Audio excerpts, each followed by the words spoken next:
Welcome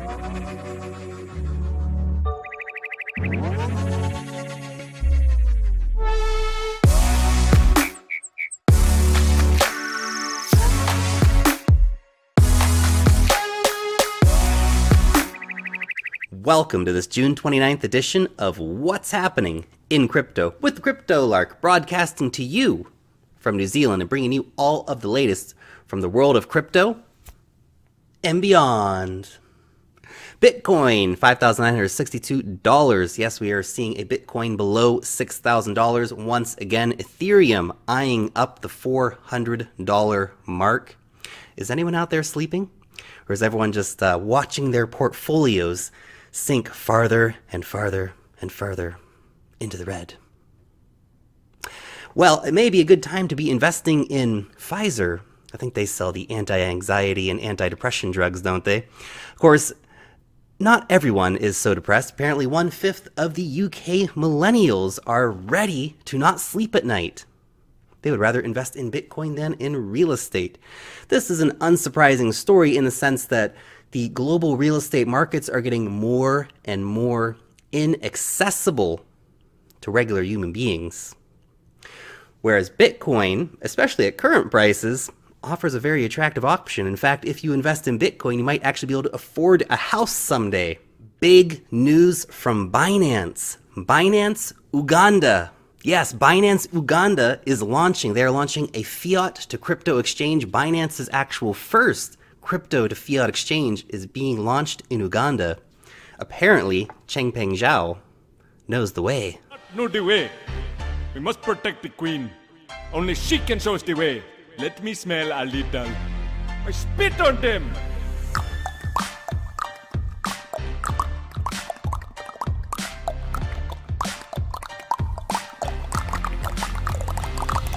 Overall, I find this to be a very encouraging story. Binance has been eyeing up a few different countries on the African continent. It's really, really awesome to see them rolling out a crypto to fiat exchange in Uganda. That's going to give a whole new level of access to an underserved crypto market. Really, really awesome move by Binance, so my hat's off to them. Speaking of feel-good stories, Coinbase CEO unveils crypto charity for the unbanked. The unbanked, those billions of people out there waiting for cryptocurrencies to save them. Well, the Coinbase CEO thinks that he can be one of those people to have that impact. Quoted, "Many who invested early in cryptocurrencies understand it can make the financial system more efficient, lower fees, and reduce transaction times. Early adopters saw the potential to unlock widespread innovation if the internet had a native currency. And almost everyone I met in the community early on believed cryptocurrency could finally bank the unbanked of the world, the billions of people who are locked out of the financial system and are trapped in poverty as a result." Initially, they are aiming to raise $10 million by the end of 2018, increasing that to $1 billion within the next 2 years. Overall, a really great story from Coinbase. I'm happy to see them moving in that direction of really trying to give back and to enable people to enter the crypto ecosystem who have previously been excluded. The U.S. House unanimously passes bill to help fight illicit use of cryptocurrencies. Whew.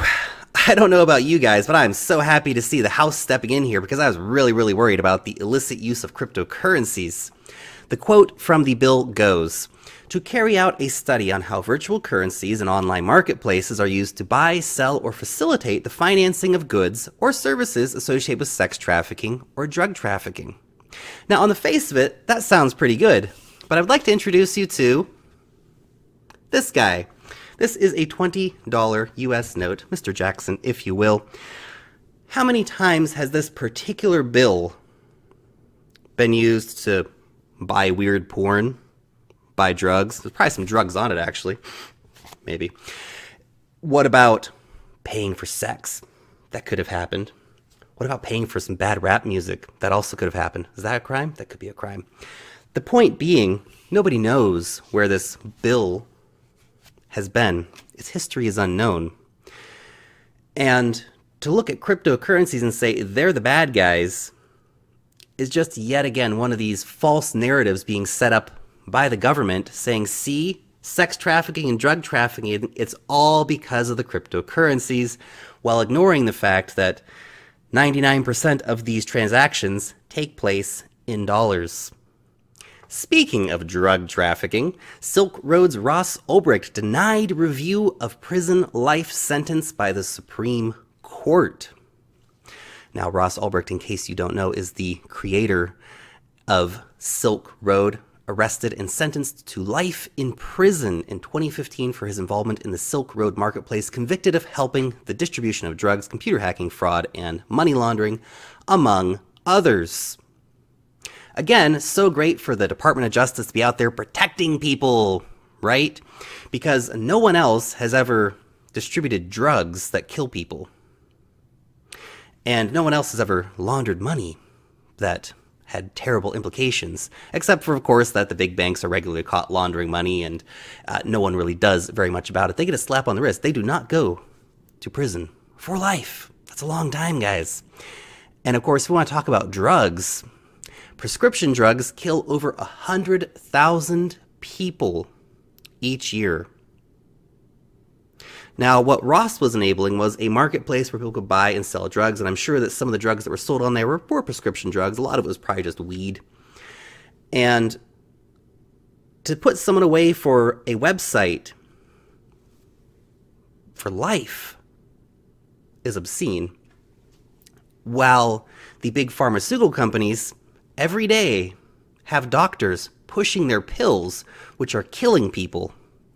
Not a single pharmaceutical CEO has gone to prison.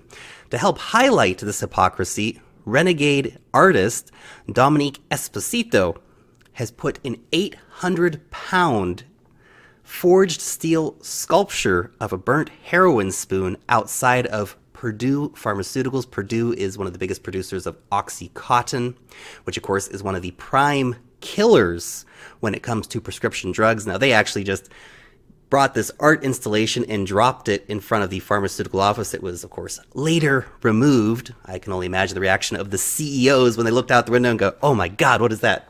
Call the chief of police, get someone down here quick."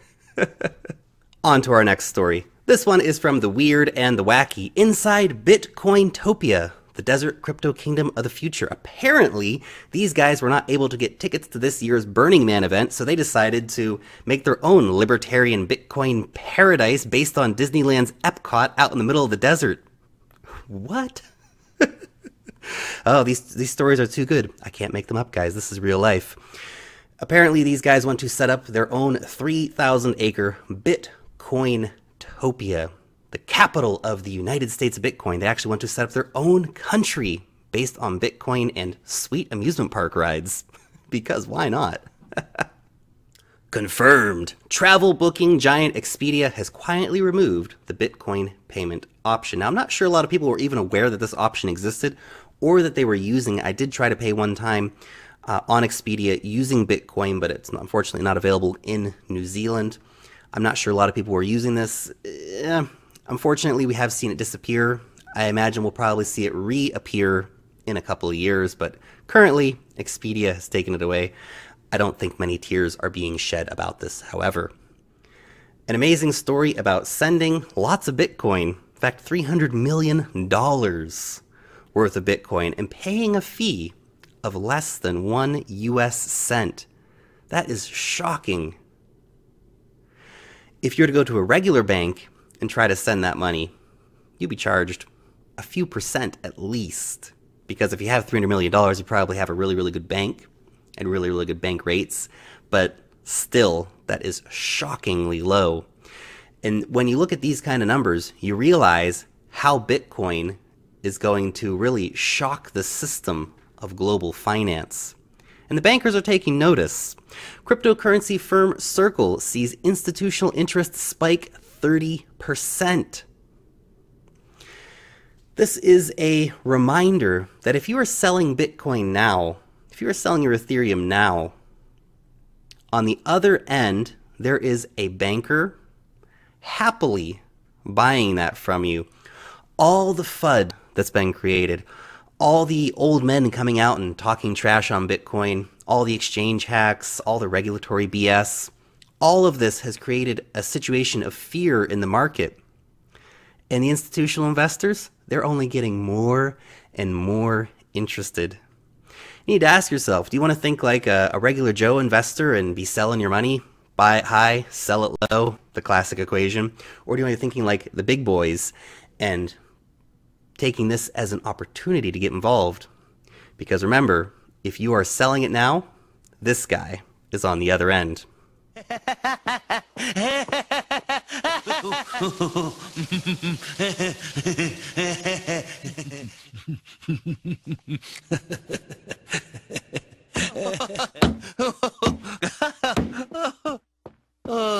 Thanks so much for watching the video. Let me know what you think about any of today's news stories in the comment section down below. Thumbs up the video. Help our community grow by sharing these videos around the internet. Join the conversation over on Twitter. Long live the blockchain, and peace out till next time.